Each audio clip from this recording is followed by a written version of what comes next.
Hello guys, আপনারা কেমন আছেন? তো মানুষের বিপদ থাকে না। আমি অনেক বিপদে ছিলাম। আল্লাহর রহমতে, আল্লাহর দোয়া, মানুষের দোয়া, আল্লাহ আমাকে অনেক সহায় করেছে। আমি আগের মতো ঠিক হয়ে গেছি। আমার হাজবেন্ড ব্যবসা করতেছে, সব কিছু এখন ব্যবসা বাণিজ্য ভালো হচ্ছে।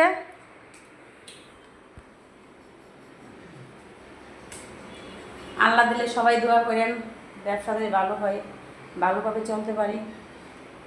আল্লাহর রহমতে এখন ভালোই আছি। তো মানুষের কষ্ট থাকে না, বুঝছেন? সবাই আমাকে অনেক অবহেলা করছে আমি বিপদে পড়াতে। তো এই কষ্ট একদিন থাকবে না, দূর হয়ে যাবে ইনশাল্লাহ। সবাই দোয়া করবেন আমার কষ্ট যেন না থাকে। আসলেই কারোর কাছে টাকা পয়সা চাই না, মানুষের একটু হেল্প, ভালোবাসা, সেটাই বড়।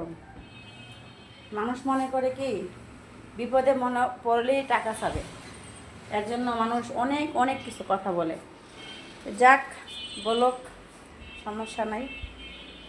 দোয়া করেন, আপনারা আমার পাশে থাকেন, এটাই যথেষ্ট। আপনারা যদি পাশে থাকেন আমার, এটাই আমি অনেক খুশি। আমি এখন ভালোই আছি। সবাই দোয়া করবেন আমার জন্য, আমার পাশে থাকবেন। আমি এখন এই ফ্ল্যাট নিয়ে থাকি, তো কষ্ট, আল্লাহর রহমতে আমার আবার সব কিছু হয়ে গেছে।